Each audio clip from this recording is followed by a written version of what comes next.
In this video we are going to talk about real estate investing tips. So before starting this video, please like this video and subscribe to this channel for our future updates. Number 15. Find rental properties in emerging neighborhoods. The rental of property represents an excellent opportunity to begin started in the world of real estate investing. Buyers will benefit from the growth potential and tax breaks available in emerging neighborhoods. Buyers that purchase properties in growing communities optimize their profits while ensuring that their income matches their expenses. Number 14. Diversify your investments. It is widely believed that the best real estate investment is the one that is right in your own backyard. While it is important to be familiar with the area in which you are investing, we believe that by focusing on a restricted geographic area, you are severely limiting your earning opportunities. Assets in other states and locations will expand your pool of accessible investments, allowing you to take advantage of superior chances. The diversification provided by investing across a broad geographic area also helps to safeguard your portfolio from the volatility of local markets. Number 13.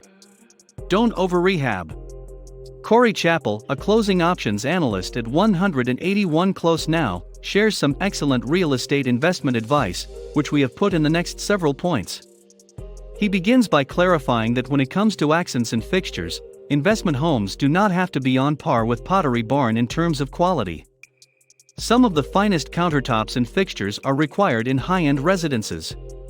Lower-end homes must be attractive and modern in appearance, but they do not require the most expensive of everything. It is okay to plan ahead of time. It's very acceptable to use middle-of-the-road fittings. Number 12. Don't over-leverage yourself. You can be extremely successful for a long time and still go bankrupt if every rental property is mortgaged to the hilt. Keeping some of your rentals free and clear while financing others will provide you with a solid balance of safety, while also extending your financial resources to the max. If you handle things correctly, a few longer than expected vacancies or dips in your income flow will not always spell the end of your career. Number 11. Look into single-family rentals. When it comes to attracting the right tenant, single-family houses are your best bet. Everyone would adore the opportunity to live in a house. Some people just cannot or do not want to purchase a home because they cannot or do not want to. Single-family homes have always been valued historically, and this has been true for over 100 years. Number 10. Do your homework before listening to paid advisors. In many circumstances, your trusted and paid advisors, broker, wealth manager, tax accountant, and so on, will advise you to avoid investing in real estate completely. Most of the time, they cite the same old stale excuses, such as that it is illiquid or extremely management intensive. If your case is unique, there may be fair reasons on your behalf, but that is not the primary reason they want you to stay away from real estate. Stockbrokers are not compensated for assisting you in making a real estate investment. In terms of compensation, there are no commissions and nothing to do for them in this situation. That is, unless they want you to invest in a high-cost, non-traded real estate investment trust, REIT, in which case you will now understand their genuine reason. You must conduct your own research in order to determine whether or not the potential cash flow from real estate is appropriate for you. Number 9. Nip maintenance issues in the bud before they get bigger. Writing a biannual walkthrough into the lease agreements has proven to be really beneficial for me in the long run. This is mostly to inquire as to whether or not the tenant has seen anything that needs to be addressed. We'd also look for water damage under all of the sinks and around the toilets, among other things. Small water leaks that are discovered before they become major problems have saved me a lot of money. Number 8. Join a local networking group. It is estimated that there are literally hundreds of real estate investing clubs spread out across the country. Join one or two of the groups. Take part in a handful of them. Look for the ones that include the persons and issues that you are interested in learning about. Make an effort to identify organizations that don't merely sell items, but instead educate and mentor you in the areas that tickle your interest. Number 7. Leverage the experts. Investing in real estate involves a large number of moving parts. In order to assure project success while minimizing mistakes, it is necessary to consult with specialists in each aspect of the project when it is just getting started. Roof stock, for example, is a fantastic alternative for investors because it is a team of specialists that have already completed the due research on your behalf. I've discovered that keeping things simple leads to less mistakes and, as a result, more profits in the long term. The point of recreating the wheel when there is already a tried and true procedure available to you is null and void. Number 6. Get to know your market.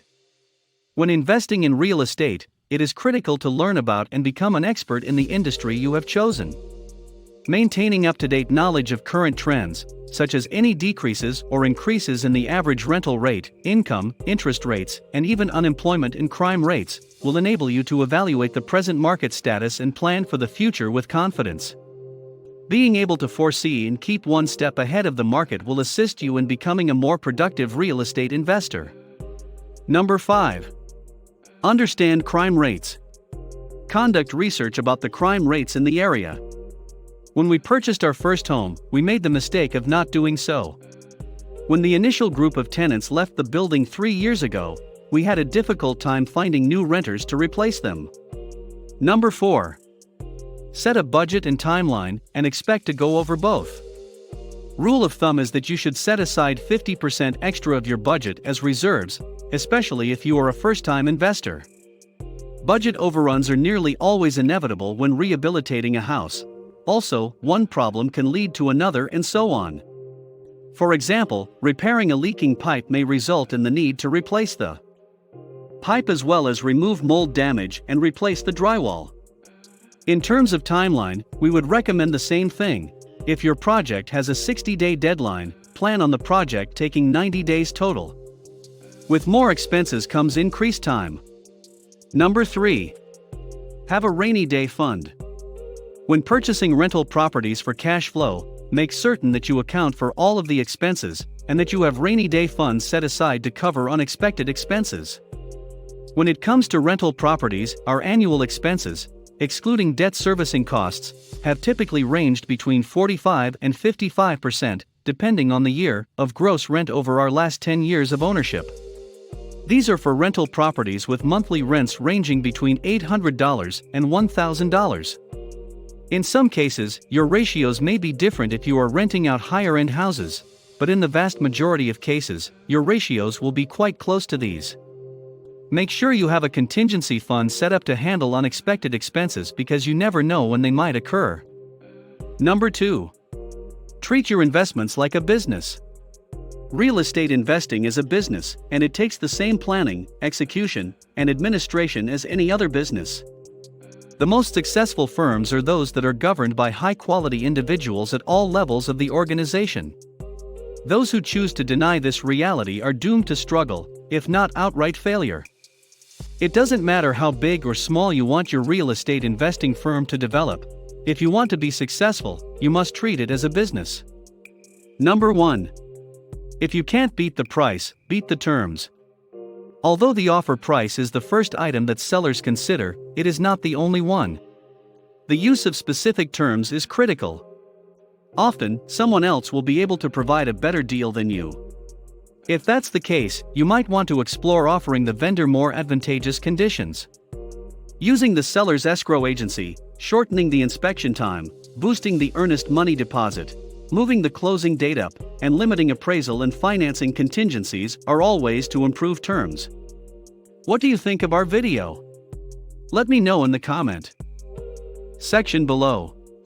If you enjoyed this video and want to hear from me again, be sure to hit that subscribe button before you go.